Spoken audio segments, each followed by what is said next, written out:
Praise the lord. మన ప్రభు అయిన యేసుక్రీస్తు నామంలో మీ అందరికీ వందనములు తెలియజేస్తున్నాము. నూతన ప్రపంచం అనే ఈ టీవీ కార్యక్రమానికి మిమ్మల్ని ప్రేమతో ఆహ్వానించున్నాము. నూతన ప్రపంచం అనే ఈ టీవీ కార్యక్రమం ద్వారా మీరు ఎంతో ఆత్మీయ మేలులు పొందుకుంటున్నారని నమ్ముచున్నాము. ఎంతగానో దేవుణ్ణి స్తుతించున్నాము.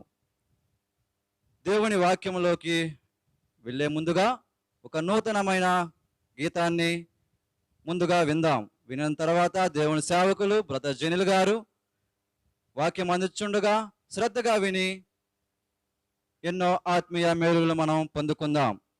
దయచేసి గమనించండి. ఈ వీడియోని మీరు మాత్రమే వినక అనేకులకు ఆశీర్వాదకరంగా ఉండున్నట్లు ఈ వీడియోని షేర్ చేసి దేవుని సేవలో మీరు పాలుభాగస్తులు కావాల్సిందిగా దేవుని పేరట మనవి చేయుచుందాం. Praise the lord.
జన్మమిచ్చితివయ్యా మరణపు మార్గమందు నడిచిన వేళయందు వైద్యునిగా వచ్చి నాకు మరో జన్మమిచ్చితివయ్యా.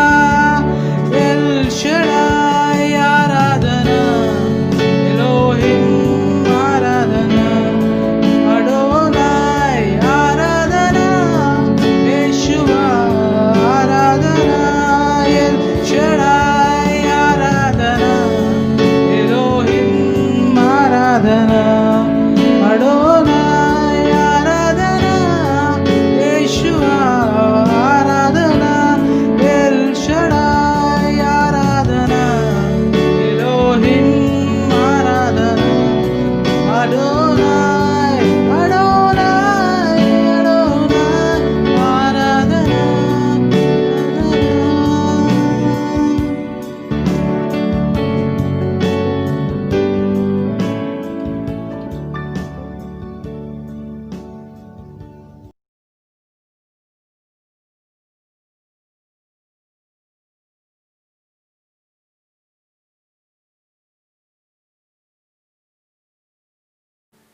Praise the lord.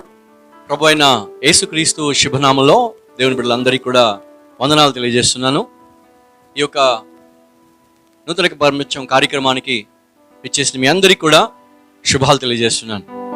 దేవుని బిడ్డలారా, దేవుని యొక్క సన్నిధిలో మనం ఎదగడం మనకు ఆశీర్వాదకరం. దేవుని ఘనపరచడం మనకి ఎంతో ఆశీర్వాదకరం. ప్రియమైన దేవుని బిడ్డలారా, ఈరోజు ఒక అద్భుతమైన ఆశ్చర్యమైన ఒక అంశాన్ని మనం నేర్చుకోబోతున్నాం. అదేంటంటే భూతలగిందులు చేసిన మహాసామ్రాజ్యం. పిల్లరా, మహాసామ్రాజ్యం గురించి మనం మాట్లాడుకునేటప్పుడు బైబిల్ గ్రంథంలో అద్భుతమైన సామ్రాజ్యాల గురించి రాయబడింది. అవన్నీ మనం చూసుకుందాం. మన దేవుడు ఎలాంటి దేవుడు అంటే జరగబోయే దాన్ని కూడా చూసి దాన్ని ముందుగా మన కోసం రాసి పెట్టిన దేవుడు. బైబిల్ మామూలు గ్రంథం కాదు, ఆశ్చర్యమైన గ్రంథం. నీ చేతిలో బైబిల్ ఉంది అంటే, నువ్వు దేవుని వాక్యం చదువుతున్నావు అంటే, దేవుని యొక్క వాక్యములో మనం ధ్యానిస్తున్నాము అంటే, మనకంటే గొప్పవాడు లేదా మనకంటే ధన్యులు ఈ లోకంలో ఎవరు లేరు. కాబట్టి జరగబోయే విషయాన్ని కులంకుషంగా చక్కగా రాసినటువంటి గ్రంథం బైబిల్ గ్రంథం. కాబట్టి దాంట్లో ఒక చక్కని మాట మీతో పంచుకుంటాను. దానియేలు గ్రంథం 2వ అధ్యాయంలో నుంచి ఒక అద్భుతమైన మాట చదువుకుందాం. ఇక్కడ చూడండి, దానియేలు గ్రంథం 2వ అధ్యాయం 28వ వచనంలో ఇలా రాయబడింది. అయితే మర్మములను బయలుపరచగల దేవుడు ఒకడు పరలోకమందున్నాడు. మర్మములను బయలుపరచగల దేవుడు ఒకడు ఉన్నాడు, పరలోకమందున్నాడు. అంత్య దినముల యందు కలగబోవు దాన్ని ఆయన రాజుకు నెబుకద్నెజరుకు తెలియచేసెను. అంత్య దినముల యందు కలుగబోవు దానిని ఆయన రాజుకు నెబుకద్నెజరుకు తెలియచేశాను. తాము పడక మీద పరుండగా. దేవుని బిడ్డలారా, ఈ వాక్యాన్ని బట్టి మనం దేవుని స్తుతిస్తూ చిన్న ప్రార్థన చేసుకుందాం. ముందుకెళ్దాం. తల్లు వంచండి, కండ్లు మూసుకొనండి. పరిశుద్ధుడైన తండ్రి, ప్రేమగల దేవా, నీకు వందనాలు నాయనా. ఈ సమయాన్ని మాకు ఇచ్చినందుకు స్తోత్రం. నీ వాక్యమును ధ్యానించటం మాకు ఆశీర్వాదకరం. నీ వాక్యం మా పాదములకు దీపము, త్రోవనకు వెలుగునైనది. కాబట్టి ప్రభువా, నీ వాక్యం నేర్చుకోవడానికి మాకు కావాల్సిన కృప దయచేయండి. మీ సన్నిధి మాకు తోడుగా ఉంచండి నాయనా. కావాల్సిన జ్ఞానాలతో నింపండి. ఈ పరిశుద్ధాత్మతో మమ్మల్ని నింపి ఈ వాక్యం వింటున్న ప్రతి బిడ్డను కూడా దీవించమని, మీ సన్నిధిలో మేము ఎదగడానికి సహాయం చేయి. ఈ రాకడకు సిద్ధపడే జీవితం మాకు అందరికీ దయచేయమని ఘనత, మహిమ, ప్రభావం చెల్లిస్తూ యేసు నామములోనే స్తుతించి వేడుకొని ప్రార్థిస్తున్నాం తండ్రి, ఆమేన్. పిల్లరా, నేను ముందుగా మీకు తెలియజేశాను, జరగబోయే దానిని ముందుగా తెలియచేసే దేవుడు మన దేవుడు. ఒకసారి ప్రపంచంలోనే ఒక పెద్ద రాజు ఉండేవాడు, చాలా గొప్ప రాజు.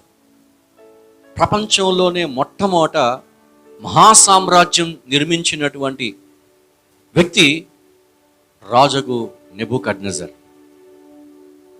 ఇతను బబులోను అనేటువంటి సామ్రాజ్యానికి అధినేత. ఇతను ప్రపంచంలో ఉన్నటువంటి అనేక దేశాల్ని ఏలినటువంటి వాడు. అనేక మంది రాజులు, అనేక మంది గొప్పవారు, ప్రధానులు ఈయనకు ఉండేవారు. అనేకులు ఇతనికి కప్పం కూడా కట్టేవారు. అందుకని ఇతనికి రాజు రాజు అని పేరు. మహాసామ్రాజ్యాన్ని ఏర్పరచిపడినాడు. ఒకరోజు ఇతను పడక మీదకి వెళ్తూ నిద్రపోతూ ఒక కలతతో పడుకున్నాడు. ఒక చింతతో, ఏదో ఒక ఆలోచనతో పడుకున్నాడు. ఏంటి ఆ ఆలోచన అంటే, ఈ మహాసామ్రాజ్యాన్ని నేను నిర్మించాను. ఈ ప్రపంచంలో అతి పెద్ద, అతి గొప్ప సామ్రాజ్యం నా సామ్రాజ్యం. ఈ యొక్క నెబుకద్నెజర్ సామ్రాజ్యం అంటే, బబులోను సామ్రాజ్యం అంటే అంత గొప్పది. కాబట్టి ఈ సామ్రాజ్యము తర్వాత, నా తర్వాత పరిస్థితి ఏమవుతుంది అని ఒక రకమైనటువంటి చింత, ఒక రకమైనటువంటి వేదన అతనిలో ఉంది. అందుకని అలా పడుకొని ఉన్నాడు. పడుకొని ఆలోచిస్తూ ఉన్నాడు. అతనికి దేవుడు బయలుపరిచాడు. దేవుని బిడ్డలారా, దేవుడు మనతో మాట్లాడే విధానంలో ఒక విధానం కళ ద్వారా మాట్లాడతాడు. ఆ కళ అతనికి వచ్చింది. కళ వచ్చిన తర్వాత ఉదయాన్నే లెగిచాడు. మరలా గబగబా లెగిచి వాళ్ళ ఊర్లో ఉన్నటువంటి లేదా ఆ దేశంలో ఉన్నటువంటి శకునగాండ్రని, మాంత్రిక విద్య కలిగిన వాళ్ళని, రకరకాలుగా ఉన్నటువంటి వాళ్ళందరినీ కూడా, ఆ కల్దీయుల్ని అందరినీ పిలిపించాడు. వాళ్ళందరూ వచ్చారు. ఆ దేశంలో కూర్చున్నారు, ఆ ప్రాంతంలో కూర్చున్నారు, ఆ యొక్క సభలో కూర్చున్నారు. కూర్చున్న తర్వాత వాళ్ళని అడిగాడు, నాకు రాత్రి ఒక కల వచ్చింది మాంత్రికులారా, కల్దీలరా, ఇదిగో మరి గారడి విద్య చేసేటువంటి మీరందరూ కూడా నాకు దాని భావాన్ని చెప్పాలి అన్నారు. అప్పుడు వెంటనే అక్కడ ఉన్నటువంటి వాళ్ళు అడిగారు, అయ్యా చాలా మంచిది, మీకు కళ రావడం అనేది చాలా సంతోషం, కాబట్టి మీరు కళ చెప్తే మాకు బాగుంటుంది, దాని భావాన్ని వెంటనే చెప్తాం అని చెప్పారు. అప్పుడు ఆయన అన్నాడు, ఇదిగో నేను రాత్రి కళ మర్చిపోయా, రాత్రి కళ వచ్చింది మాత్రం వాస్తవం, కళ మర్చిపోయాను, నాకు తెలియదు, ఆ కళకి భావం మీరు చెప్పండి అన్నారు. వాళ్ళు ఒకళ్ళు చూసుకున్నారు. చూసుకొని ఇదేంటిది, రాజు కళభావం చెప్పమంటున్నాడు, ఎలారా అని ఒకరు చూసుకుంటున్నారు. ఏం చేయాలో అర్థం కావట్లా. రాజా దయచేసి ఏమనుకోబాకండి, మీరు కళ చెప్తే దాని భావాన్ని చెప్తాము అన్నారు. అప్పుడు రాజుగారికి మహాకోపం వచ్చేసింది. అసలే నెబుకద్నెజరు ముక్కోపి, చాలా కోపస్తుడు, ఉగ్రరూపుడు అయిపోయాడు. నేను చెప్పింది ఏంటి, మిమ్మల్ని అందరినీ నెల పోషిస్తుంది ఎందుకు, నెల మీకు డబ్బులు ఇవ్వడం, మీ కుటుంబాలను పోషించడం ఎందుకు దండగా, ఇంతమందిని 100 మందిని పోషిస్తున్నాం, ఒక్కరు చెప్పలేరా నా కళని అని గట్టిగా అరిచాడు. వాళ్ళు ఒకళ్ళ చూసుకుంటున్నారు, బిక్కమొఖం వేసుకున్నారు. ఇదిగో ముందే చెప్పాను, నా కళక గనక భావం చెప్పకపోతే మీ తలకాయలు తీసేస్తా, ఎవ్వడు బతకడు, మీ ఇల్లంతా పెంటకొప్పుగా చేస్తాను అన్నాడు. ఏం చేయాలో అర్థం కావట్లేదు. ఒకళ్ళు చూసుకుంటున్నారు. చెప్పండి అంటున్నారు. రాజా ఏమనుకోకండి రాజా, మీరు చెప్పేది దేవతలు అయితే చెబుతారు, మేము దేవతలం కాదు కదా, మనుషులం కదా, మేము ఎలా చెప్తాం, ఇదిగో నాకు తెలియదు, మీరు ఇట్టాటి కళ్ళబొల్లి మాటలు చెప్పద్దు, మర్యాదగా నాకు చెప్తారా చెప్పరా. వెంటనే ఆజ్ఞ జారీ అయిపోయింది. సాయంత్రం లోపల మొత్తం చెప్పండి నాకు, లేకపోతే అయిపోయారని చెప్పి గబగబా వెళ్ళిపోయాడు రాజు. జరిగిన విషయం ఏంటంటే, ఈ విషయం అట్లా దేశం అంతా పాకిపోయింది. ఆ దేశంలో ఉన్నటువంటి కల్దీయులు, ఆ దేశంలో ఉన్నటువంటి మాంత్రిక విద్య కలిగిన వాళ్ళు, ఆ దేశంలో కలిగినటువంటి గారడి విద్యలు కలిగిన వాళ్ళు, ఆ కుటుంబాలు ఇక ఏడవడం ప్రారంభించాయి. ఒకటే వేదన, బాధ. ఎందుకు, ఆ రాజుగారికి కళ వచ్చిందంట రాత్రి, ఆ కళ జవాబు చెప్పలేమని. ఏం చేయాలి, ఇక చంపేసే పరిస్థితి, ఒకళ్ళొకళ్ళు చంపాలనే పరిస్థితి వచ్చింది. దానియేలు అక్కడ ఆ దేశంలోనే ఉన్నటువంటి వాడు, మహాప్రవక్త, గొప్పవాడు. ఇజ్రాయేలీ దేశంలో ఈ నెబుకద్నెజర్ వెళ్ళి పోరాడినప్పుడు, లేకపోతే ఆ దేశాన్ని చెరపట్టుకొని తీసుకొచ్చినప్పుడు, ఆ దేశంలో ఉన్న కొంతమంది యవనస్తుల్ని తన దేశంలో ఉంచుకొని వాళ్ళకి మంచిగా ఆహారం పెట్టి వాళ్ళు పెంచి పోషిస్తున్నాడు అనమాట. దాంట్లో పెంచి పోషిస్తున్న యూదులు ఎవరంటే ఈ దానియేలు, హజర్యా, హనన్యా, మిషయ్య. వాళ్ళకి తెలిసింది విషయం. దానియేల్ని ఈరోజు సాయంత్రం నేను చంపైపోతున్నాం అని అక్కడ ఉన్నటువంటి సైనికులు వచ్చారు. ఎందుకు చంపబోతున్నారు, మేమేం తప్పు చేశాం అంటున్నారు. ఇదిగో నువ్వేం తప్పు చేయడం కాదు, ఈ గారడి వాళ్ళు కానీ, కల్దీయులు కానీ, మాంత్రిక విద్య కలిగిన వాళ్ళు కానీ ఆ కలభావం చెప్పలేకపోయారు, దయచేసి ఇందువల్ల మీరందరూ కూడా చచ్చిపోవాలన్నారు. ఇక దానియేలు అక్కడ ఉన్నటువంటి ఆ అధిపతితో ఏం కోరుకున్నాడంటే, అయ్యా నాకు ఒక్క అవకాశం ఇవ్వండి, మా దేవుడు గొప్పవాడు, అదిగో ఆ మర్మాలను తెలియజేసేటువంటి వాడు, కాబట్టి మేము చెప్తాం, మాకు ఒక అవకాశం ఇవ్వండి అన్నాడు.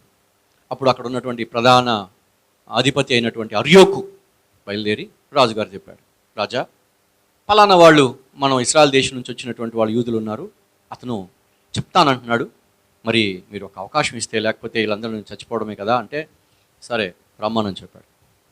ఆ రోజు సాయంత్రం దానియేలు వెళ్ళి అదే మనం ఇప్పుడు చదువుకుంటున్నాం, దానియేలు గ్రంథం 2వ అధ్యాయంలో నుంచి మనం చదువుకుంటున్నాం. రాజా మీకు వచ్చిన కళ నేను చెప్తాను అన్నాడు. ఓకే చెప్పు అన్నాడు. జరగబోయే దాని గురించి మీరు చింతిస్తున్నారు అన్నాడు.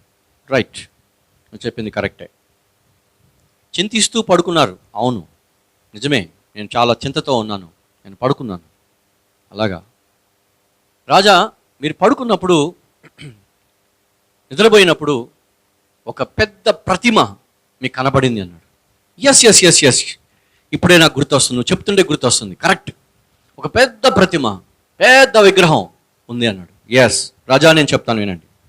దయచేసి బైబిల్ గ్రంథంలో ఆయన చెప్పిన మాటలు ఉన్నదున్నట్లుగా మనం చదువుకుంటే బాగుంటుందేమో. దానియేలు గ్రంథం 2వ అధ్యాయం జాగ్రత్తగా ఉజ్జీవంగా మనం చదువుదాం. 30వ వచనం చదువుదాం. ఇతర మనుషుల కంటే నాకు విశేష జ్ఞానం ఉండటం వలన ఈ మర్మము నాకు బయలుపరచబడలేదు. రాజునకు దాని భావమును తెలియజేయ విత్తనము తమరి మనస్సు యొక్క ఆలోచన తెలుసుకునే నిమిత్తము బయలుపరచబడినాను. ఆ మాట చాలా బాగుంది. రాజా, నేను ఇవన్నీ చెప్తున్నానంటే నా శక్తి కాదు, నా బలం కాదు, నా దేవుని కృప వలన, దేవుని దయ వలన చెప్తున్నాను అన్నాడు. నా ప్రేమ దేవుని బిడ్డలారా, ఈరోజు మనం ఏమై ఉన్నామో దేవుని దయ. నిజంగా దానియేలు తను ఎంత తగ్గించుకొని చెప్తున్నాడు. ఇప్పుడు చదువుదాం, ఈ మాటలు చదువుదాం. ఏమి కల వచ్చిందో 31వ వచనం నుంచి చదువుదాం.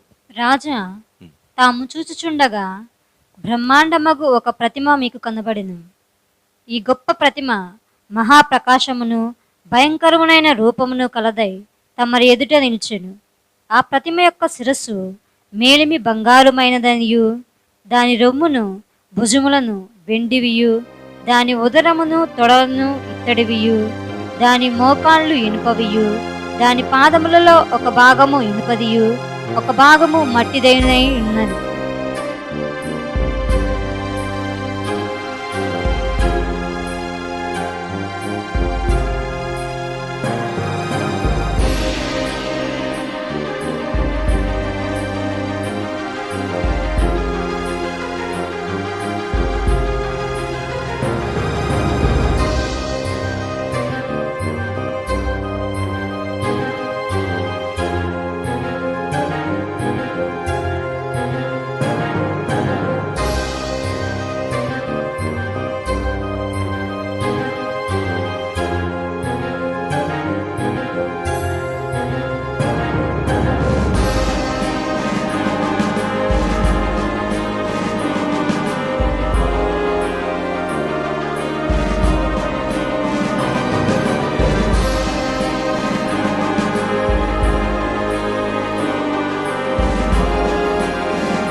ఇక్కడ చెప్తున్న మాటలు దానియేలు చెప్తా ఉన్నాడు. రాజా, నీకు ఒక పెద్ద ప్రతిమ కనపడింది కదా? అవును. ఆ ప్రతిమ ఎట్లుందో తెలుసా? దాదాపు 4 భాగాలు ఉంది. దాంట్లో తల ఎలా ఉందంటే బంగారముగా ఉంది. ప్రతిమ యొక్క శిరస్సు, ఆ తల ఎలా ఉందంటే బంగారమైనది. రైట్ రైట్ రైట్ రైట్ అవునే, నిజమే, అది బంగారమే, బంగారం కనపడింది, కరెక్ట్.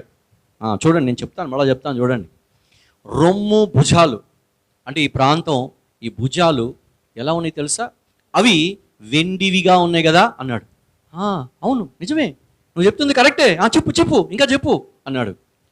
పైనేమో బంగారం అయ్యా, రెండేదేమో వెండిది. దాని ఉదరము, తొడలు, అంటే ఈ పొట్ట భాగం అన్నమాట, పొట్ట నుంచి కిందకి వెళ్ళే భాగం, ఈ తొడలు ఎలా ఉన్నాయి అంటే ఆ ఉదరము తొడవు ఇత్తడివి అన్నాడు. కరెక్టే, నాకు గుర్తొస్తుంది. మోకాళ్ళు కానివ్వండి, మోకాళ్ళ కింద పాదాలు కానివ్వండి, ఇనుము మరియు మట్టి కలిసి ఉంది కదా అన్నాడు. రైట్ దానియేల్, నువ్వు చెప్పింది కరెక్టే, బాగా చెప్పావు, నాకు అదే వచ్చింది. ఇంకా ఇంకా ఏదో జరిగింది అక్కడ.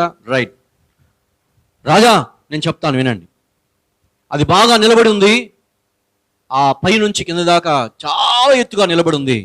కానీ ఆ పాదాల దగ్గర ఒక చిన్న రాయి ఒకటి లెగిచింది, చాలా చిన్న రాయి. ఎస్, అవును, ఆ చిన్న రాయి లెగిసింది. ఆ చిన్న రాయి ఏమైందో తెలుసా? లెగిసి నేరుగా ఆ పాదాల దగ్గర పడింది. పాదాల దగ్గర పడితే ఆ పాదాల దగ్గర పడిన వెంటనే ఆ విగ్రహం, ఆ పైన 4 భాగాలు, కింద ఇనుము కానివ్వండి, ఇత్తడి కానివ్వు, వెండి కానివ్వు, బంగారం కానివ్వు, తుత్తు నీలుగా అయిపోయాయి. అవును దానియేల్, నిజమే, అవన్నీ పడిపోయాయి, ముక్కలు ముక్కలైపోయి పడిపోయాయి, నాకు గుర్తొస్తుంది ఇప్పుడు. అదే రాజా, అది ఏ సహాయం ఆ రాయికి లేదు, ఏ చేతి సహాయం లేకుండా వచ్చి పడింది. బాగుంది, నువ్వు చెప్పేది కరెక్టే. ప్రతిమను విరగ్గొట్టి ఆ రాయి సర్వభూతలమంతా పెద్దదైపోయింది. ఆ రాయి చిన్న రాయి పెద్ద, ఆ విగ్రహం కంటే ఇంకా ఇంకా ఇంకా పెద్దదైపోయింది రాజా. ఇది మీకు వచ్చినటువంటి అలా.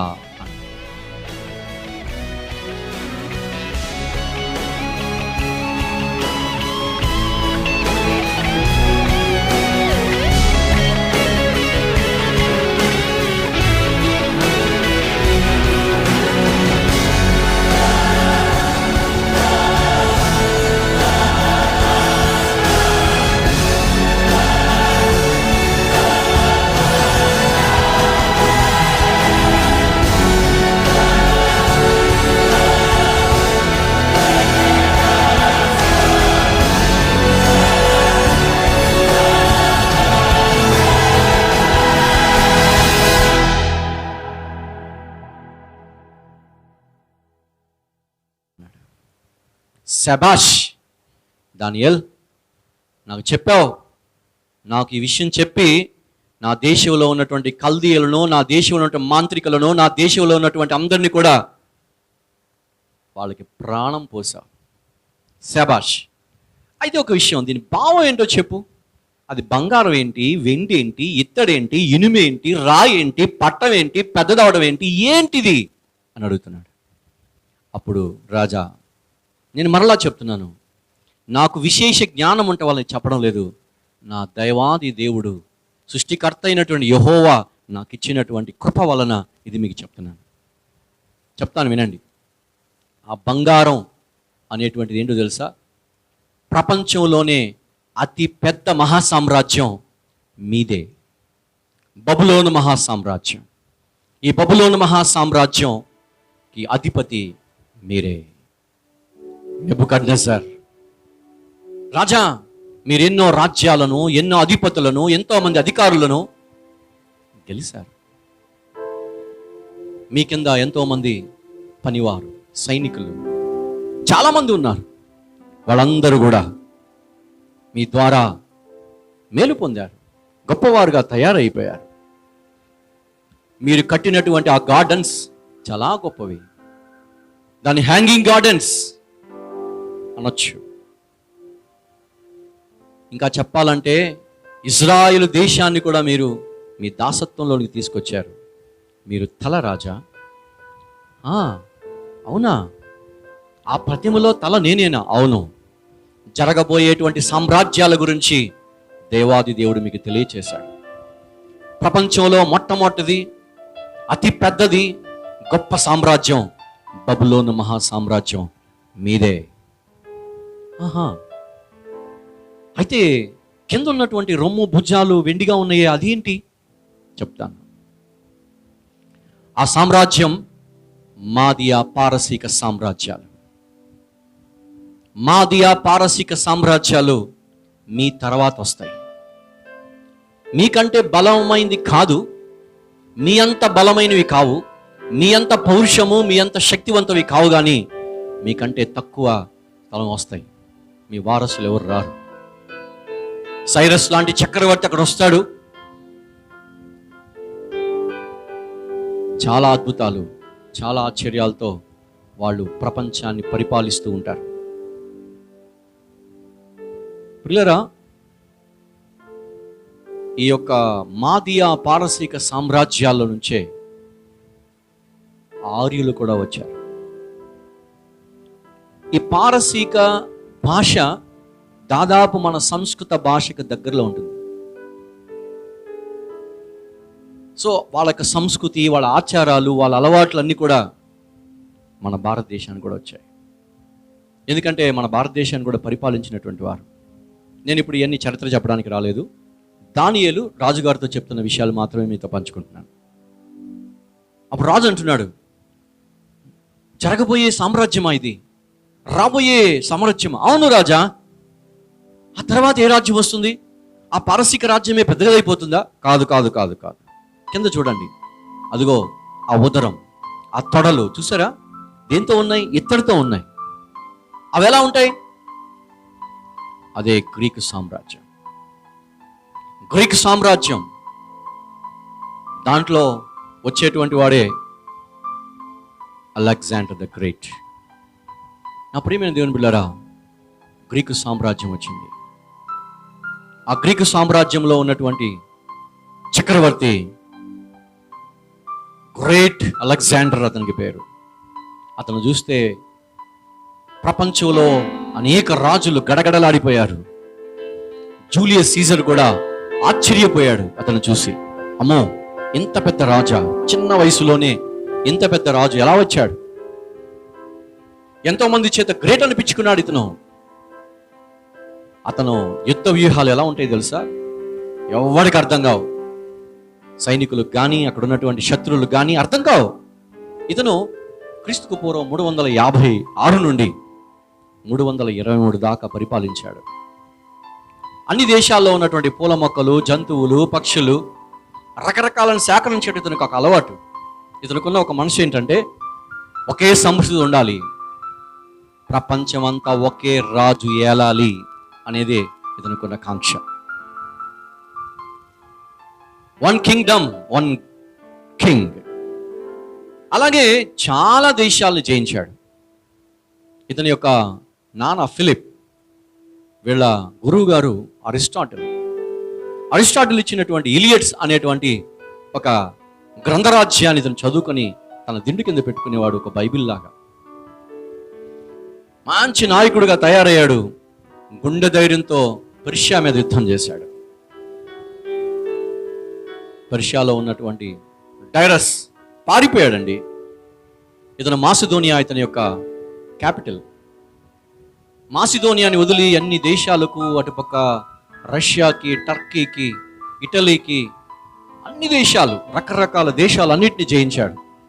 చివరికి భారతదేశం దగ్గరికి వచ్చాడు. భారతదేశం దగ్గరకు వచ్చినప్పుడు జరిగినవేంటి? సింధు నది దాటాడు.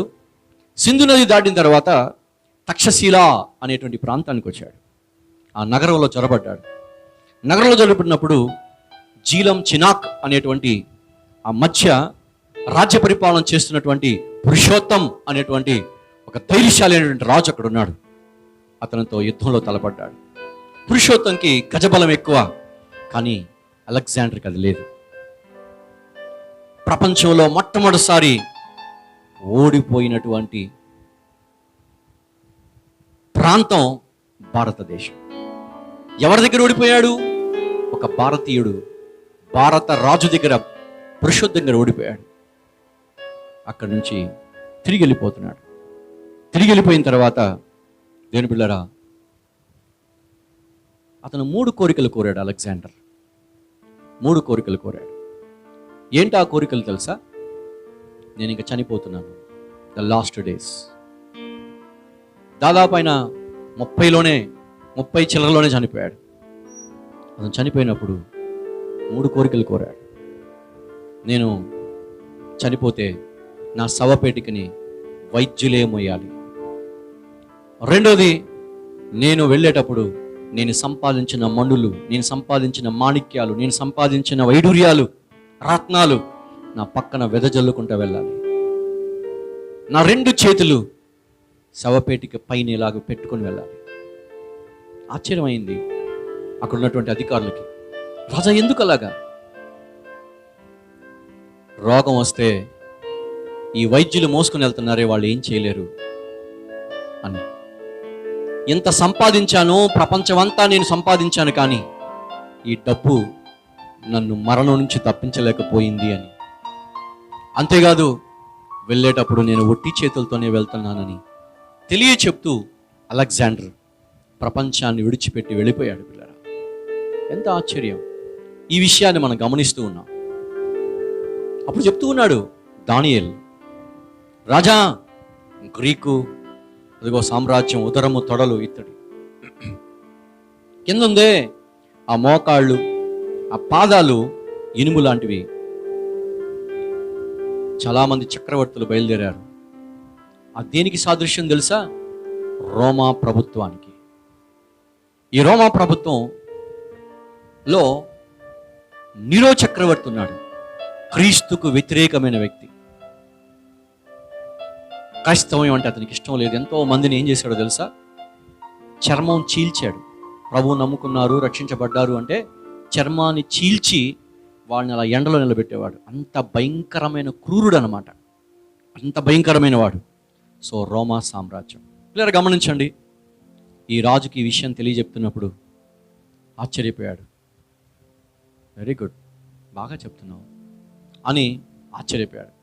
నా పిల్లరా, ఎందుకు ఈ విషయాన్ని దేవుడు ఆ రోజు నెబుకద్నెజరు ద్వారా ప్రపంచానికి తెలియజేశాడంటే నీకు నాకు కూడా తెలియాలని. ఆ తర్వాత 4 సామ్రాజ్యాలు వచ్చాయి. నేను ముందుగా మీకు చెప్పాను, నెబుకద్నెజరు రాజు అయిన బబులోను సామ్రాజ్యం, రెండోది మాదియా పారసిక సామ్రాజ్యం, మెడీరియన్ పర్షియన్స్ కింగ్డమ్, మూడోది మనం చదువుకున్నాం గ్రీకు సామ్రాజ్యం, నాలుగోది రోమా సామ్రాజ్యం. ఈ 4 మహాసామ్రాజ్యాల అంతములో ఏ రాజు కూడా చివరిదాకా నిలవల. ప్రతి రాజు పరిపాలించాడు. వాళ్ళకంతా ఉన్న కాంక్ష ఏంటంటే నా రాజ్యం విస్తరించాలి, నా రాజ్యం విస్తరించాలని విస్తరించారు. కానీ వాళ్ళందరూ రాజ్యం పోయింది. కానీ ఆ తర్వాత ఒక రాయి మొదలైంది, ఒక చిన్న రాయి. ఆ చిన్న రాయి గురించి మనం ఆలోచిద్దాం. 34వ వచనం, దానియేలు గ్రంథం 2వ అధ్యాయము 34వ వచనం చదువుదాం. మరియు చేతి సహాయం లేక తీయబడిన ఒక రాయి ఇనుమును మట్టియు కలిసిన ఆ ప్రతిమ యొక్క పాదముల మీద పడి దాని పాదములను తుత్తునీలుగా విరగకొట్టునట్టు తమకు కనబడెను.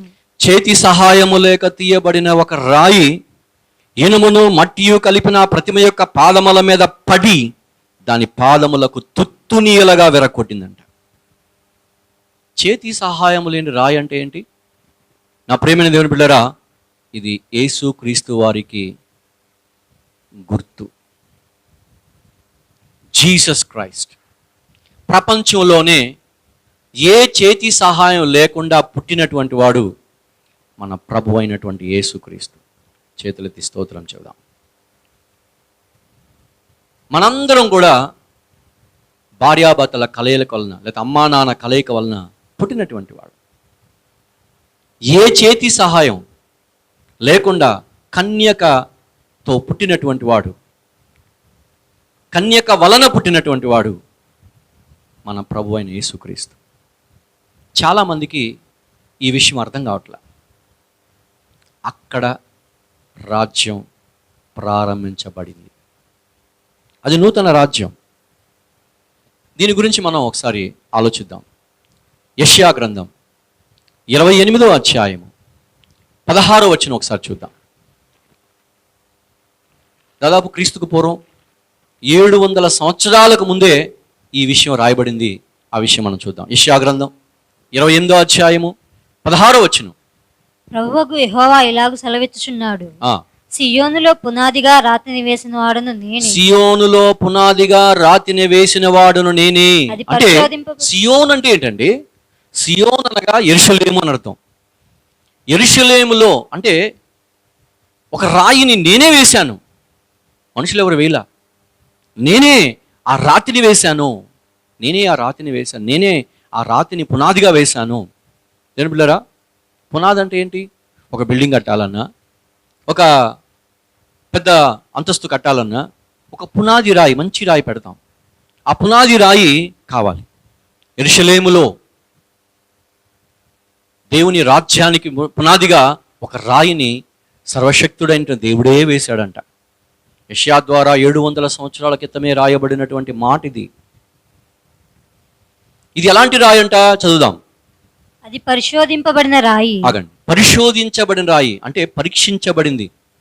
బాగా పరీక్ష చేస్తారు. ఇప్పుడు మనం ఏదన్నా బిల్డింగ్ కట్టాలంటే ఇటుకలను పరీక్ష చేస్తాం, సిమెంట్ను పరీక్ష చేస్తాం, సున్నం పరీక్ష చేస్తాం, ఆ నేలను పరీక్ష చేస్తాం, సాయిల్ టెస్టింగ్ అంటారు కదా, అలాగా టెస్ట్ చేస్తారు. అలాగే దేవుడు ఈ రాయిని పరీక్ష చేశాడు. దేనికి పరీక్ష చేశాడు? ఈ సియోనులో లేకపోతే యెరూషలేములో పునాదిగా వేయడానికి పరీక్ష సరిగ్గా ఉంటుందా లేదా, లేదా పడిపోద్దా అంటే వేరొక రాయి దీనికి పనికిరాదు, వేరొక వ్యక్తి దీనికి పనికిరాడు. ఇదొక్కటే నిలబడింది. ప్రపంచంలో ఇంకెవ్వరూ కూడా నిలబడలేనటువంటి స్థితిలో ఉంటే ఈయన ఒక్కడే నిలబడ్డాడు. ఇది ఆ కార్యానికి పనికొచ్చే రాయి. ఇంకొక మాట రాస్తుంది, అమూల్యమైన రాయి. అంటే అమూల్యమైన అంటే వెలగట్టలేనటువంటిది. దానికి వెలగట్టలేం. యేసుక్రీస్తు వారికి ఎవ్వరు వెల కట్టలేరు.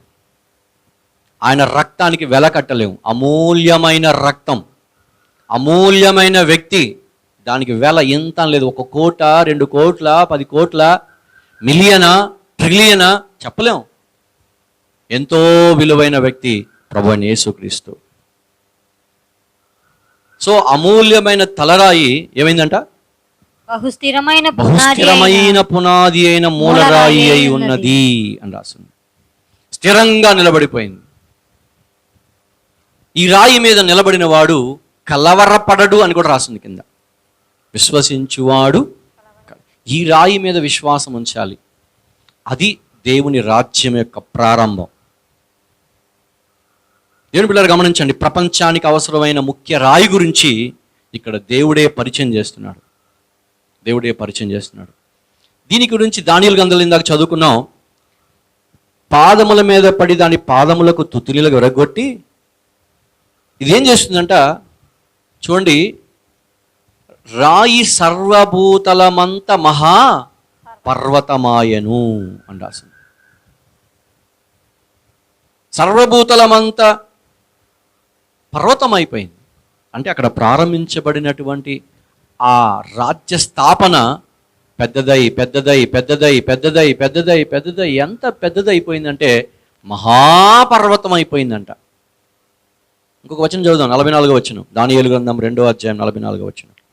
ఆ రాజుల కాలములలో పరలోకమందున్న దేవుడు ఒక రాజ్యమును స్థాపించును. వింటున్నారా?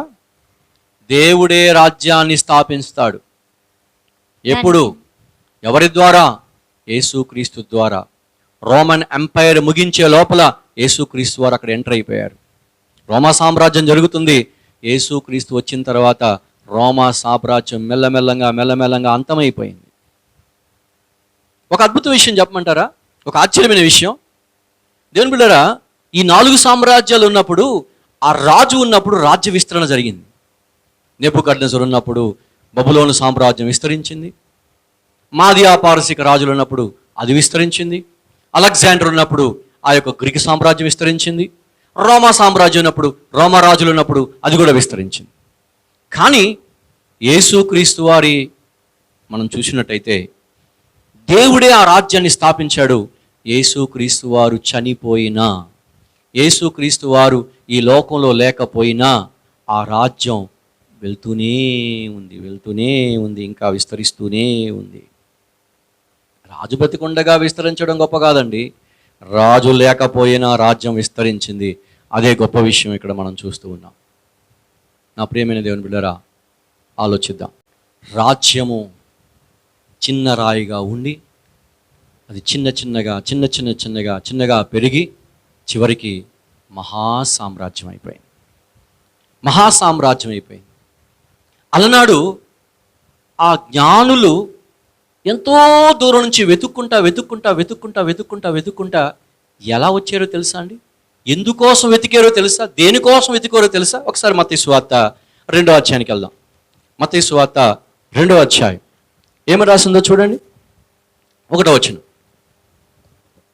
రాజైన హెరోదు దినముల యందు యూదయా దేశపు బెత్లెహేములో యేసు పుట్టిన పిమ్మట ఇదిగో తూర్పు దేశపు జ్ఞానులు యెరూషలేమునకు వచ్చి యూదుల రాజుగా పుట్టినవాడు ఎక్కడున్నాడు? ఏమని అడుగుతున్నారు? యూదులకు రాజుగా పుట్టినవాడు ఎక్కడ ఉన్నాడు? ప్రియమైన దేవుని బిడ్డలారా, ఒక రాజు పుట్టాడని జ్ఞానులు తెలుసుకున్నారు. భూమి మీద యేసుక్రీస్తు పుట్టడం, ఒక రాజుగా పుట్టాడు. ఈరోజు చాలామంది ఏమనుకుంటారు తెలుసా? ఇంకా రాజుగా పుడుతున్నాడు అనుకుంటారు. ఇంకా రాజు పుడతాడు, రాజు పుడతాడు, రాజు రాబోతున్నాడు అనుకునేటువంటి చాలామంది మనలో ఉన్నాం. ఇక్కడ ఒక విషయాన్ని మీకు తెలియజేస్తా. ఇప్పటికీ యూదులు ఒక గోడ ఉంటుంది అనమాట. అక్కడ గోడ, ఆ యెరూషలేం దగ్గర ఒక గోడ ఉంటుంది. యెరూషలేం దేవాలయ పక్కంతా నాశనం చేశారు కదా, పడిపోయింది కదా. ఆ గోడ దగ్గరికి వెళ్ళి వీళ్ళందరూ ఏడుస్తూ ఉంటారు. దీన్ని ఏమంటారంటే ఏడుపుల గోడ అంటారు. ఏమని ఏడుస్తుంటారు అని చూస్తే, అయ్యా మాకు మెస్సియాను పంపించు, మెస్సియాను పంపించు, మెస్సియాను పంపించు అని ఇప్పటికి కూడా ఏడుస్తున్నారు. యేసుక్రీస్తు వారు వచ్చి 2000 సంవత్సరాలు దాటిపోయినా కూడా ఇంకా మెస్సియాను పంపించు, ఇంకా మెస్సియాను పంపించని ఏడుస్తూ ఉన్నారు.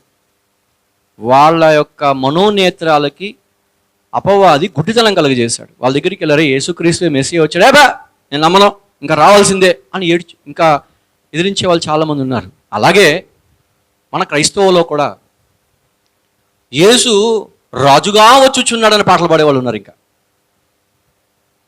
మరి వాళ్ళు తెలిసి పాడుతున్నారో తెలియకుండా పాడుతున్నారో అర్థం కాదు. కానీ అసలు ఇక్కడ చూసినట్టయితే యూదుల రాజుగా పుట్టినవాడు ఎక్కడ అని జ్ఞానులు వెతుక్కుంటూ వచ్చారు.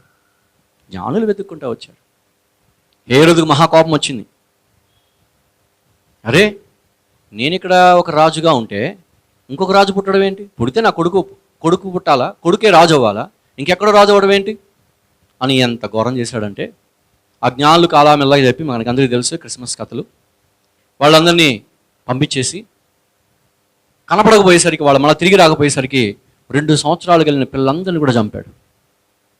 ఆ రాజ ఆకాంక్ష, నేనే రాజుగా ఉండాలి, నా తర్వాత నా కొడుకే రావాలి, ఇలాంటి ఆకాంక్ష. నేను బిడ్డలారా, యేసు ఈ లోకానికి వచ్చిందే దేవుని రాజ్య స్థాపన కొరకే వచ్చాడు. దేవుని రాజ్య స్థాపనకే వచ్చాడు. మన గనక మత్తయి సువార్తలో ఒక మాట చూస్తే, ఒక అద్భుతమైన మాట మనకు అనిపిస్తుంది. యేసుక్రీస్తు వారు ముందుగా వచ్చినటువంటి బాప్తిస్మిచ్చి యోహాను ఏమని ప్రసంగం చేశాడో చూడండి.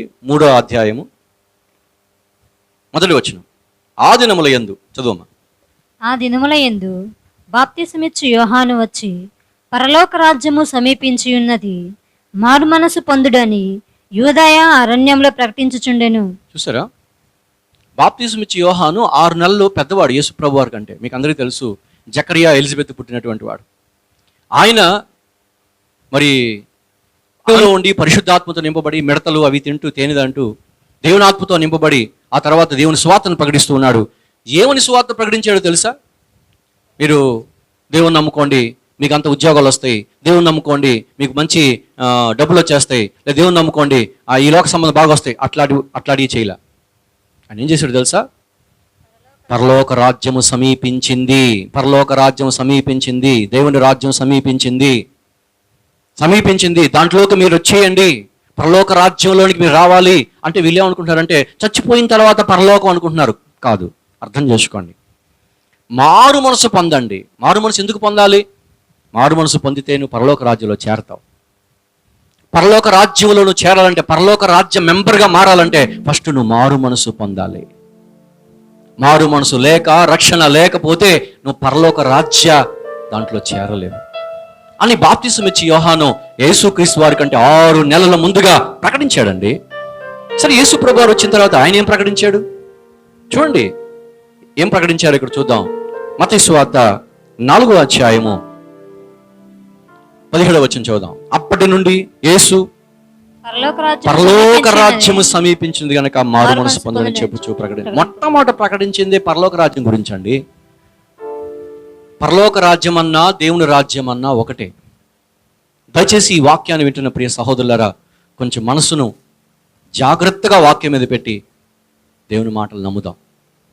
దేవుని మాట నమ్మేవాడే క్రీస్తు బిడ్డండి.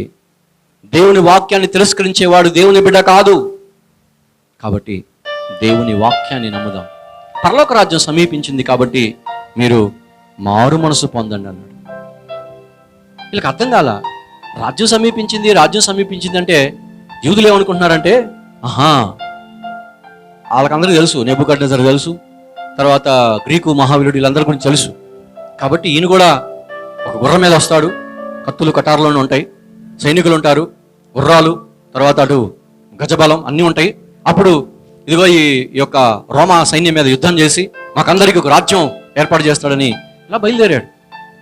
వాళ్ళతో వెళ్తున్నటువంటి ఇస్కరియోతుకు కూడా ఇదే మనసు, ఎప్పటికైనా నేను రాజు అవుతాడు, నేను ఏమన్నా ఆర్థిక మంత్రి అవుతానేమో, ఆ పేతురు ఏమో ఏదన్నా ఫైనాన్షియల్ మినిస్టర్ అవుతారేమో, ఇలా రకరకాలుగా అనుకుంటున్నాడు, రకరకాలుగా మాట్లాడుకుంటున్నారు. వాళ్ళు ప్రభువారు చెప్పిన మాటల్ని ఆత్మీయంగా అర్థం చేసుకోకుండా శారీరకంగానే అర్థం చేసుకుంటున్నారు. పిల్లరా, అలాగా ముందుకెళ్తున్నారు వాళ్ళు. అక్కడ ఉన్న ప్రజలు కూడా అదే అనుకున్నారు, యేసు రాజు అయిపోతాడు, వీళ్ళందరినీ గెలిచేస్తాడు అనుకుంటున్నారు. పట్టేసుకున్నారు. ఈ రాజు అవుతాడు కాబట్టి ఈయన చంపేయాలి అని అక్కడున్న రోమా సైనికుల ద్వారా, పరిసయ్యులు, శాస్త్రుల ద్వారా చంపేయాలనుకున్నారు. ఇదేంటి రాజు అవుతాడు ఏంటి? అప్పుడు హేరోద్ దగ్గరికి వెళ్ళి, పిలాతు దగ్గరికి వెళ్ళి అక్కడ నిలబెడితే అప్పుడు పిలాతు ఒక మాట అడుగుతున్నాడు, యేసు ప్రభువా నువ్వు రాజువా అన్నాడు. చదువుదామండి, యోహాను సువార్త 18వ అధ్యాయం 36వ వచనం. యోహాను సువార్త 18వ అధ్యాయం 36వ వచనం చదువుదాం.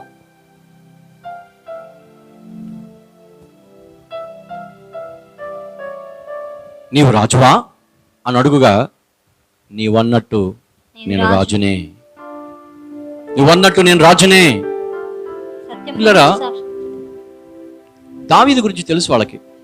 దావీదు ఎలా రాజుగా ఉన్నాడు, సౌలు ఎలా రాజుగా ఉన్నాడు, సొలొమోను ఎలా రాజుగా ఉన్నాడు, ఇవన్నీ ఇశ్రాయేలుకి తెలుసు. నేను ఇక్కడ ఒక చిన్న విషయాన్ని మీకు తెలియజేస్తా. యాక్చువల్గా దేవుడే రాజుగా నియమించాడా సౌలుని, లేకపోతే ప్రజలు వెళ్ళి అడిగితే సౌలుని పెట్టాడా? నా మాట బాగా అర్థం చేసుకోండి. తండ్రి అయిన దేవుడే రాజుగా సౌలుని పెట్టాడా, లేకపోతే ప్రజలందరూ వెళ్తే సౌలుని ఏర్పాటు చేశాడా? జాగ్రత్తగా వాక్యం వినాలి. అటు ఇటు చూడకూడదు, సెల్ ఫోన్ అసలు చూడకూడదు. జాగ్రత్తగా వాక్యం విను, అర్థమైందా? ఇలా చెప్పేవాళ్ళు ఎవడు నీకు ఆ తర్వాత జాగ్రత్తగా విను. పిల్లలు గమనించండి, సౌలుని ప్రజలందరూ కోరుకుంటే దేవుడు రాజుగా సౌలుని పెట్టాడు. యాక్చువల్గా ఇజ్రాయేలు ప్రజలకి రాజును నియమించడం అనేది దేవుని యొక్క చిత్తం కాదు. మీరు కోరుకున్నారు కాబట్టి మీ రాజు, ఆయన నిన్ను ఎలా బాధ పెడతాడో, మీ పిల్లల్ని ఎలా బాధ పెడతాడో, మీ కుటుంబాన్ని ఎలా బాధ పెడతాడో చూడండి అన్నట్టుగా రాజును పెట్టాడు. సౌలు ఎంతో బాధ పెట్టాడు. సౌలు తర్వాత దావీదు వచ్చాడు, దావీదు తర్వాత సొలొమోను వచ్చాడు. ఎంత కానీ పిల్లరా, ఆ తర్వాత ఎంతో మంది రాజులు వచ్చారు, కానీ అందరూ పతనం అయిపోయారు. యోహాను సువార్త 6వ అధ్యాయము 15వ వచనంలో ఒక మాట రాసింది. యోహాను సువార్త 6వ అధ్యాయం 15వ వచనం ఏం రాసిందో చూడండి. రాజుగా చేయుటకు వారు వచ్చి తను బలవంతముగా పట్టుకొని పోవచ్చున్నారని యేసు ఎరిగి. చూడండి, ఇప్పుడు ఒక వ్యక్తి, మీ ఇంట్లో ఒక అబ్బాయి కలెక్టర్ అయిపోయాడు. కలెక్టర్ అయిపోతే ఇంట్లో వాళ్ళు, రే నువ్వు కలెక్టర్ అవ్వాలరా, బాగా చదవాలరా, అవ్వాలరా అంటుంటే వాడికి ఎట్టుంటుంది? ఇదేంటి పిచ్చోళ్ళు ఇల్లు, ఆల్రెడీ నేను కలెక్టర్ని, ఈ జిల్లాకి కలెక్టర్ నేను, ఈరోజు ఇప్పుడు మీరు కలెక్టర్ అవ్వాలి అంటారు ఏంటి? ఇది కూడా అదే పరిస్థితి. యాక్చువల్గా యేసుక్రీస్తు వారి లోకాలు పుట్టిందే రాజుగా పుట్టారు. ఇందాకే చదువుకున్న జ్ఞానులు రాజుగా నియమించారు. వాళ్ళు వచ్చి పూజించారండి, వాళ్ళు గ్రహించారండి. కానీ అక్కడ ఉన్న ప్రజలు గ్రహించట్లా, ఇప్పుడున్న ప్రజలు కూడా గ్రహించట్లా. ఇప్పుడున్న ప్రజలు యేసు ప్రభుని ఏదో వైద్యుడిగా, బాగలేదు యేసు ప్రభు దగ్గరికి వెళ్తే బాగు చేస్తాడేమో, ఏదో సమస్య వచ్చింది ఏదో లాయర్ లాగా వెళ్ళి బాగు చేస్తాడేమో, మా కుటుంబాల సమస్యలు పోతాయేమో, దీనికోసమే ఉన్నారు. కానీ Jesus Christ is the king of king, రాజుగా ఈ లోకానికి వచ్చాడు. చాలా మందికి అర్థం కాలే. అందుకనే ప్రభు తండ్రి అయిన దేవుడు ఆధ్యాత్మిక రాజుగా ఉండాలనుకుంటుంటాడు. ఆయన పరిపాలన అద్భుతం. పిల్లరా, రాజ్యం ఏదో తెలుసా? మొట్టమొదటగా రాజ్యం ప్రారంభించబడినటువంటి రాజ్యం మనం చూస్తున్నాం. పెంతెకొస్తు దినాన ఒక అద్భుతం జరిగింది. ఎక్కడ జరిగింది? అపోస్తల కార్యాల గ్రంథం 2వ అధ్యాయము 1వ వచనం చూడండి. అక్కడ పెంతెకొస్తు పండుగ దినమున వచ్చినప్పుడు అందరూ ఒక చోట కూడి ఉండిరి. అప్పుడు వేగంగా వీచు బలమైన గాలి వంటి ఒక ధ్వని ఆకాశం నుండి అకస్మాత్తుగా వారు కూర్చుండి ఉన్న ఇల్లంతయు నిండెను. ఎస్. మరియు అగ్నిజ్వాలల వంటి నాలుకలు విభాగింపబడినట్టుగా వారికి కనబడి వారిలో ఒక్కొక్కని మీద వ్రాలగా అందరూ దేవుని ఆత్మ అక్కడ జరిగినప్పుడు దాదాపు 3,000 మంది అక్కడ రక్షణ పొంది మొట్టమొదటగా సంఘం ప్రారంభించబడింది. సంఘం అన్నా దేవుని రాజ్యం అన్నా ఒకటే. మళ్ళా చెప్తాను వినండి. సంఘం అన్నా దేవుని రాజ్యం అన్నా ఒకటే. యేసుక్రీస్తు వారి యొక్క రక్తము చేత కడగబడిన బిడ్డలందరూ కూడా మారు మనసు పొంది రక్షించబడి దేంట్లో చేరుతున్నారు? ప్రభువారు ఏం చెప్పాడు? పరలోక రాజ్యం సమీపించింది కాబట్టి మారు మనసు పొందండి, సంఘంలోనికి రండి అన్నాడు. సంఘములోనికి అంటే దేవుని రాజ్యంలోనికి. పద్మసు దీపములో దాదాపు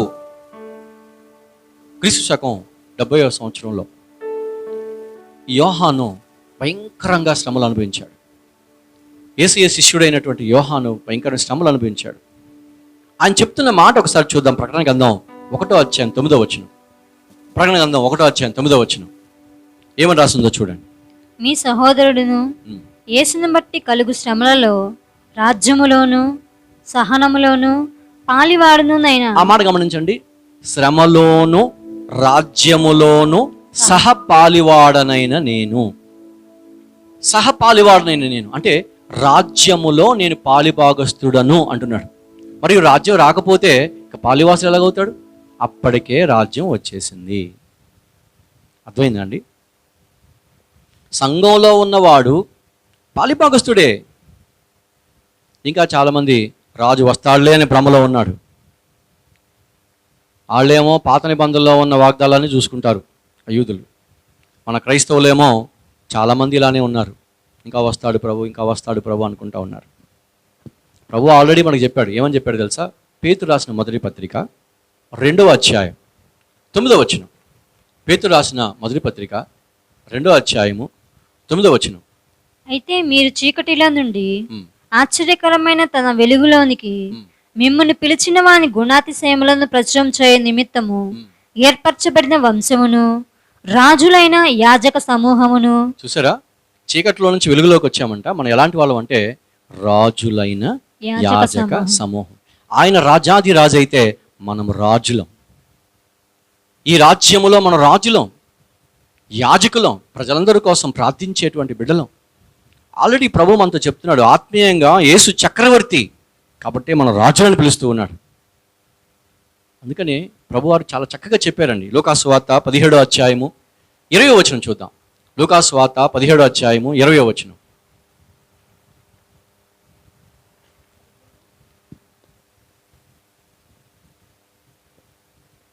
ఏమని రాస్తుంది అక్కడ? దేవుని రాజ్యం ప్రత్యక్షంగా రాదు, దేవుని రాజ్యం మీ మధ్యనే ఉంది అంటున్నాడు అక్కడ. దేవుని రాజ్యం ఎక్కడుందంట? మీ మధ్యనే ఉంది. అంటే ఏంటి? మీరే ఆయన రాజ్యం. క్రైస్తవుడికి వెళ్ళలేవేంటి? క్రైస్తవుడు లేని ప్రపంచంలో ప్రాంతం లేదండి. భారతదేశంలో లేరా? శ్రీలంకలో లేరా? రష్యాలో లేరా? జపాన్లో లేరా? ఆస్ట్రేలియాలో లేరా? చైనాలో లేరా? అమెరికాలో లేరా? అన్ని చోట్ల విస్తరించబడిపోయింది క్రైస్తవ్యం. ఆ చిన్న రాయి ప్రారంభించబడి ఈరోజు మహా శిఖరం అయిపోయింది. మహాశిఖరం. దేవుని రాజ్యం వచ్చేంత వరకు కొంతమంది చచ్చిపోరు అని ప్రభు ఉన్నప్పుడు చెప్పాడు. అది కూడా చదువుదాం. మార్కు సువార్త 9వ అధ్యాయము 1వ వచనం. మరియు ఆయన ఇక్కడ నిలిచి ఉన్న వారిలో కొందరు దేవుని రాజ్యము బలముతో వచ్చుట చూచు వరకు మరణము రుచి చూడరని నిశ్చయముగా మీతో చెప్పుచున్నాను నేను. అక్కడ కొంతమంది అంటున్నాడు దేవుని రాజ్యం రావటం ఖచ్చితంగా చూస్తారు అన్నాడు. అంటే ఇంకా దేవుని రాజ్యం రాలేదు అంటే ఎవరో కొంతమంది బతికే ఉండాలి కదా. ఇప్పుడు దాదాపు 2000 సంవత్సరాలు దాటిపోయింది. దాటిపోయిన తర్వాత మరి గిన్నీస్ బుక్ రికార్డులో ఎవరున్నారు? 120 సంవత్సరాలు 140 సంవత్సరాలు లాంగెస్ట్ పీరియడ్ బతికినటువంటి ఒక మా అమ్మ ఎవరో ఉన్నారు, చూశాను. మరి ఎవరు లేరుగా. 2000 సంవత్సరాలు కలిగిన ఒక వ్యక్తి ఎవరు ఉన్నారా? ఎవరు లేరు. అంటే దేవుని రాజ్యము భూమి మీదకి వచ్చింది. ఆ 3,000 మంది ఆ పెంతెకొస్తు దినంలో మారడం అంటే సంఘం ఏర్పడిందండి. ఏ భేదం లేదు. ఒక విషయం చెప్తాను, రాజ్యం అంటే రాజు ఉండాలి. ఆ రాజు ఎవరంటే మన ప్రభు అయిన యేసుక్రీస్తే. మీ గుండె మీద చేయి చెప్పండి, నువ్వు ఒక క్రీస్తు బిడ్డగా నీ రాజు ఎవరు? క్రీస్తు కదా. నీ రాజు క్రీస్తే అంతరంగంలో ఉన్నాడు. మన చట్టం ఏంటో తెలుసా? ఇదిగో ఇదే బైబిల్. బైబిలే మన చట్టం. మన ప్రాంతం ఏంటో తెలుసా? భూమి మొత్తం. భూమి మొత్తంలో క్రైస్తవులు ఉన్నారు. ఇప్పుడు యేసు రాజుగా వస్తాడా, వచ్చాడా ఆలోచించుకో. కాబట్టి పిల్లరా,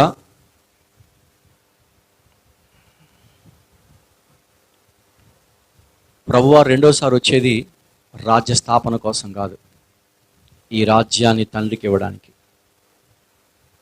ఆయన వెళ్ళిపోయారు. ఈ లోకానికి వచ్చి యేసుక్రీస్తు వారు వచ్చి 3వ దినమున చనిపోయి 3వ దినమున తిరిగి లేచి 40 దినాలు ఈ లోకంలో ఉండి అనేకులు కనపడి ప్రభువారు వెళ్ళిపోయినా ఇక్కడ మహత్తర శక్తి ఈ యొక్క రాజ్యాన్ని నడిపిస్తూనే ఉన్నాడు. ఆయనే పరిశుద్ధాత్ముడు. ఈ రాజ్యాన్ని, ఈ సంఘాన్ని నడిపిస్తూనే ఉన్నాడు. ఎవరైతే మారు మనసు పొందుతారో, ఎవరైతే రక్షించబడతారో, ఎవరైతే ప్రభు వైపు తిరుగుతారో వాళ్ళందరూ కూడా దేవుని రాజ్యంలో చేరిపోతారు. పాపంలో ఉన్నవాడు, లోకంలో ఉన్నవాడు, శాపంలో ఉన్నవాడు దేవుని రాజ్యంలో చేరడు. ఆ పాపాన్ని ఒప్పుకొని వ్యభిచారులైన, దొంగలైన, జారత్వం చేసేవాళ్ళైన, ఇంకా రకరకాల పాపంలో ఉన్నవాళ్ళు ఎవరు కూడా పరలోక రాజ్యంలో చేరరు, దేవుని రాజ్యంలో చేరరు అని ప్రభు చాలా తేటగా చెప్పాడు. కాబట్టి ఈరోజు ప్రభు నిన్ను దేవుని రాజ్యంలోకి రావడానికి నేను ఆహ్వానిస్తున్నాడు. నువ్వు ఆల్రెడీ వచ్చుంటే దేవునికి మహిమ కలుగును గాక. ఇంకా ఒకవేళ రాకపోతే, ఇంకా దేవుని రాజ్యంలోనికి నువ్వు ఇంకా అడుగు పెట్టకపోతే, ఇంకా రక్షణ పొందకపోతే, బాప్తీసం తీసుకోకపోతే, మారు మనసు పొందకపోతే, ఇంకా పాపములో జీవిస్తూ ఉంటే, దయచేసి ఇదే రక్షణ దినం, ఇదే అనుకూలమైన సమయం. ఏం జరుగుతుందో తెలుసా? ప్రభువారు వచ్చినప్పుడు జరిగేటువంటి కార్యక్రమం చెప్పమంటారా? కొరింథీ రాసిన మొదటి పత్రిక 15వ అధ్యాయము 23వ వచనం. కొరింథీ రాసిన మొదటి పత్రిక 15వ అధ్యాయము 23వ వచనం ఏమని రాస్తుంది చూడండి. ప్రతి వాడును చదవనమ్మా. తన తన వరుసలోనే బ్రతికింపబడును. ఎస్. అటు తరువాత సమస్త 24వ వచనం. అటు తర్వాత ఆయన సమస్తమైన ఆధిపత్యమును చూసారా? సమస్తమైన ఆధిపత్యమును, అధికారమును కొట్టివేసి. చాలా మంది అనుకుంటారు, ఇక్కడ ఒక రాజు ఉన్నాడు కదా, ఇక్కడ ఒక ఇండియాకు ఒక రాజు ఉన్నాడు, అమెరికాకు ఒక రాజు ఉన్నాడు, ప్రెసిడెంట్ ఉన్నారు, అది ఉన్నారు అన్నారు. అన్నీ కొట్టివేయబడతాయి, ఇంకేది ఉండవు. ప్రేమైన దేవుని బిడ్డలారా, కొట్టివేసి తన తండ్రి అయిన దేవునికి ఆ రాజ్యాన్ని ఏం చేస్తాడంట?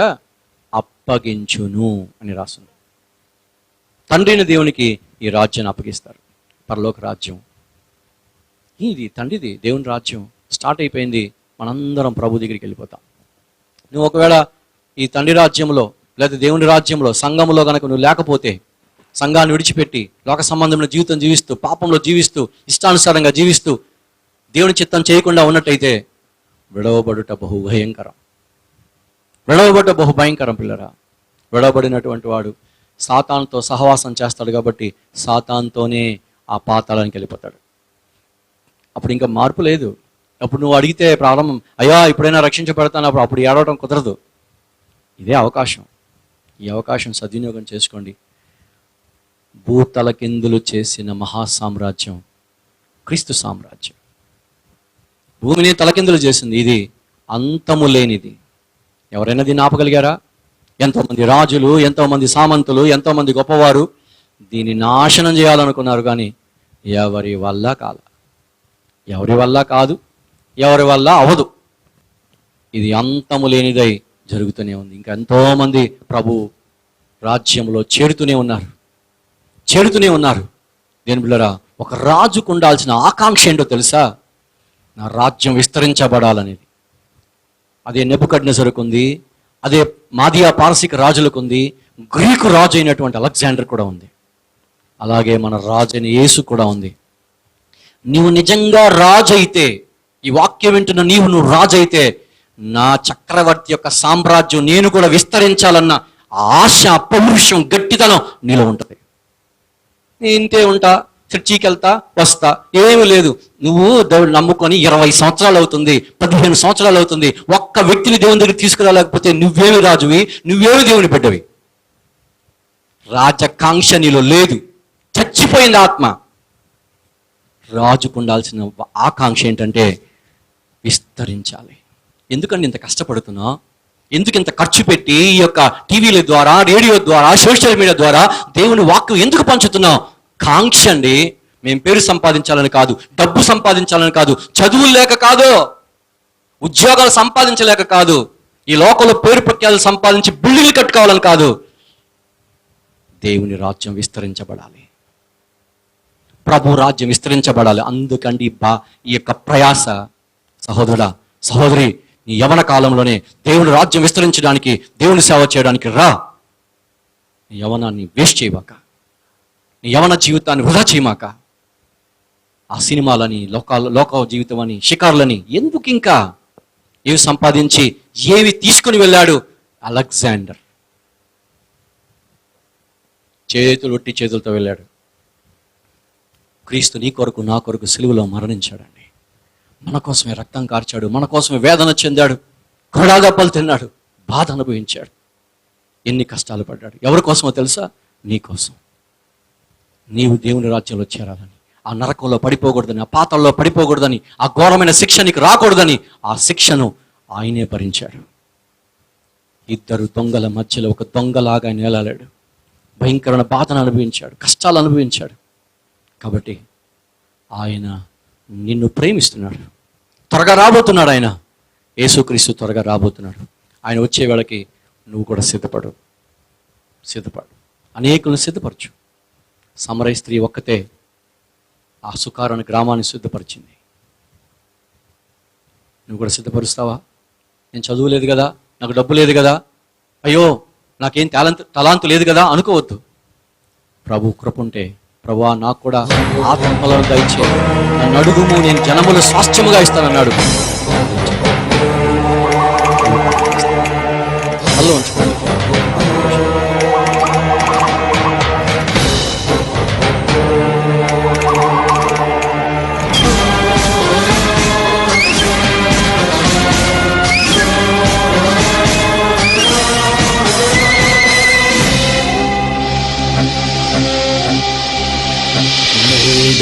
రేపో నా ప్రియుడేసు మేఘాల మీద ఏతించును. నేడో రేపో నా ప్రియుడేసు మేఘాల మీద ఏతించును. మహిమాన్వితుడై ప్రభు యేసు మహీతలమునకు ఏతించును. మహిమాన్వితుడై ప్రభు యేసు మహీతలమునకు ఏతించును. నేడో రేపో నా ప్రియుడేసు మేఘాల మీద ఏతించును.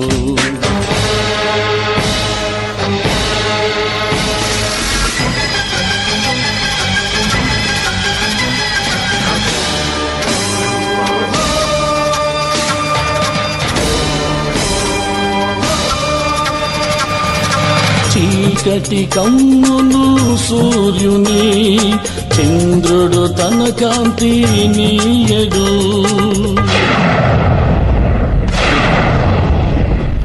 చీకటి కమ్మును సూర్యుని, చంద్రుడు తన కాంతి నీయడు. నక్షత్రములు రాలిపోవును, ఆకాశ శక్తులు కదలిపోవును. నక్షత్రములు రాలిపోవును, ఆకాశ శక్తులు కదలిపోవును. నేడో రేపో నా ప్రియుడేసు మేఘాల మీద ఏతించును. ప్రతి ఒక్కరూ కూడా తల ఉంచుకున్నట్లయితే ప్రార్థన చేసుకోవడానికి ప్రయత్నం చేద్దాం. ప్రేమ కలిగిన మా ప్రియ పరలోకపు తండ్రి, పరిశుద్ధమైన దేవా, నీకు వందనాలు, స్తోత్రాలయ్యా. ఇంతవరకు మీరు మాతో మాట్లాడిన ప్రతి మాట కొరకు మేము కృతజ్ఞతలు చెల్లిస్తున్నాం. ఈరోజు భూతలకిందులు చేసినటువంటి మహాసామ్రాజ్యాన్ని గురించి మేము నేర్చుకున్నాం నాయన. యేసు రాజ్యం నాయన మహాసామ్రాజ్యం, అది అంతము లేనిది, అద్భుతమైనది. కాబట్టి నీకు స్తోత్రాలు. ఆ రాజ్యములో మమ్మల్ని చేర్చుకున్నందుకు వందనాలు. మా ప్రియులను కొంతమంది చేర్చున్నందుకు వందనాలు. ఇంకా ఎవరైతే దీంట్లో చేర్చబడలేదో, సంఘములో చేర్చబడలేదో వారందరూ కూడా చేర్చబడాలి. మా దేశం, ప్రపంచ దేశాలు తల్లడిల్లిపోతున్నాయి నాయన. ఈ భయంకర పరిస్థితులు నాయనా, ఈ భయంకర కరువులు, ఈ భయంకరమైనటువంటి ఈ వైరస్ ప్రాబ్లమ్స్ ప్రభు రాకడకు సిద్ధపాటు కలిగి ఉండాలని మమ్మల్ని హెచ్చరిస్తున్నటువంటి దినాలు. కాబట్టి మేము సిద్ధపడి అనేకులను సిద్ధపరిచేవారుగా చేయండి. మీ సన్నిధి మాకు తోడుగా ఉంచండి. ఈ వాక్యం ద్వారా ప్రతి ఒక్కరిని దీవించండి. ఎంతమంది ఈ వాక్యం వింటున్నారో, చూస్తున్నారో ఆత్మకార్యం జరిగించండి. ఈ కార్యక్రమానికి ప్రయాసపడిన ప్రతి యవన తమ్ముడిని, బిడ్డలను దీవించండి.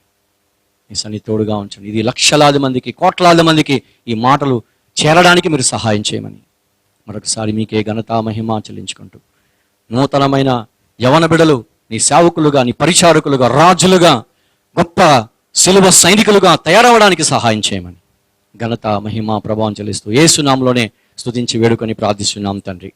ఆమేన్. మన తండ్రి దేవుని యొక్క ప్రేమ, యేసుక్రీస్తు వారి యొక్క కృప, పరిశుద్ధాత్మ దేవుని యొక్క సన్నిధి, సహవాసం అందరికీ, ప్రభు బిడ్డలందరికీ సదా తోడై నడిపించునుగాక. ఆమేన్. God bless you. మళ్ళా వచ్చే వీడియోలో మనం కలుసుకుందాం. ఈ వీడియోని మీ యొక్క ప్రియులకు షేర్ చేసి దేవుని సేవలో పాలుభాగస్తులు అవ్వండి. God bless you.